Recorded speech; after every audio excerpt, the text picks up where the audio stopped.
The leaders of the G7 wealthy nations are meeting face-to-face for the first time since the pandemic began and expected to announce the availability of 1 billion doses of COVID-19 vaccines. They are already facing criticism that is too little and too late. We've also heard in the last few minutes from the host, the UK's Prime Minister Boris Johnson, that he sees a huge opportunity here for the world's leading democracies to think about tackling inequality as they all try to build back their economies in the wake of the global pandemic. He said there's a risk that inequalities could be entrenched. What we need is to level up. Let's go to my colleague, Ben Brown.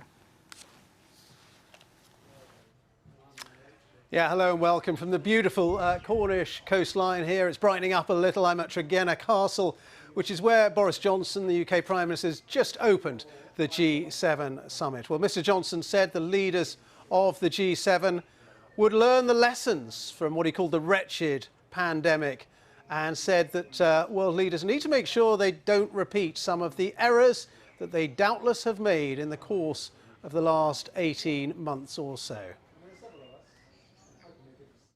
It is genuinely wonderful to see everybody in person. I can't tell you what a difference it makes. We've all been going through the most wretched pandemic our countries have faced for our lifetimes, maybe longer, much longer. And I actually think this is a meeting that genuinely needs to happen, because we need to make sure that we learn the lessons from the pandemic. We need to make sure that we don't repeat some of the errors that we doubtless made in the course of the last 18 months or so. And we need to make sure that we now allow our economies to recover. And I think that they have the potential to bounce back very strongly. And there's all sorts of reasons for being optimistic, but it is vital that we don't repeat the mistake of the last great crisis, the last great economic recession in 2008, when the recovery was not uniform across all parts of society. And I think what's gone wrong with this pandemic, or what risks being a lasting scar, is that I think that inequalities may be entrenched. And we need to make sure that as we recover, we level up across our societies and we build back better. And I actually think that we have a huge opportunity to do that, because as G7, we are united in our vision for a cleaner, greener world, a solution to the problems of climate change. And in those ideas, in those technologies, in which we're all addressing together, I think there is the potential to generate many, many millions of high-wage, high-skill jobs.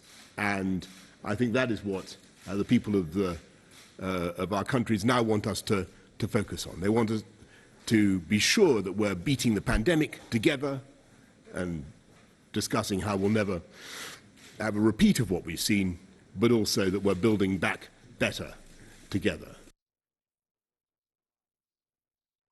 Well, that was Boris Johnson speaking just a few minutes ago to welcome all the other leaders here for this G7 summit, which is now underway. He was saying it's a meeting that needs to happen. I mean, many observers saying it's actually one of the most important G7 summits in history, because it's not just about trying to vaccinate the world, trying to rescue the world from the pandemic. It's also focusing on the post-pandemic economic recovery and indeed fighting climate change. It's a really huge agenda that these leaders have over the next 3 days. Well, our diplomatic correspondent, James Landale, looks a little more now at what we can expect from this G7 summit. All summits begin with ceremony, the pageantry that underpins the politics, and the G7 is no exception. But for the world leaders arriving in Cornwall, they know this gathering is about policy as much as presentation, and for once, they could make a difference. We're focusing here on a huge range of things that the G7 wants to look at. And so we're looking at the post-pandemic world. We're looking at what we can do to make sure that we don't have the world caught unprepared again or the Western world anyway, for a pandemic in the way that we were. Above all, this is a chance for G7 countries to make the case for democracy.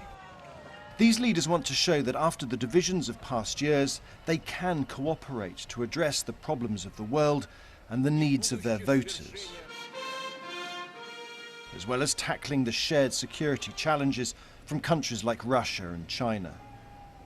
I think standing up for the international order, being clear about the rules that apply, being clear about the values that apply, and being clear to both Russia and China as leading members of the international community, they must live up to their responsibilities.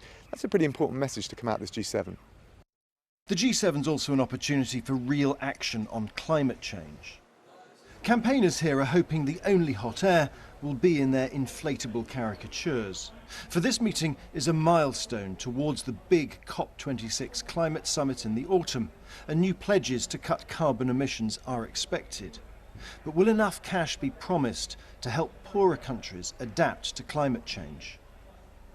It's a very special moment in history where we have to get investment of the right kind back going again to drive the recovery and the transformation that we need of our economies for climate change. It's almost like Bretton Woods after the Second World War. If you put G7 and G20 together, that's where we are. It's crucially important that we get strong decisions in these next few days. And then there's the task of repairing the world economy when the pandemic recedes. The G7 leaders are not just promising more vaccines to poorer countries, they're also discussing how to recover from the global downturn and make the world economy more resilient against future threats.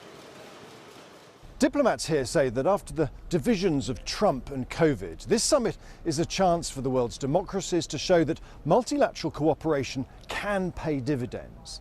Officials talk of getting the gang back together again, but they know that what matters is not the reunion, but the results. James Landell, BBC News in Cornwall.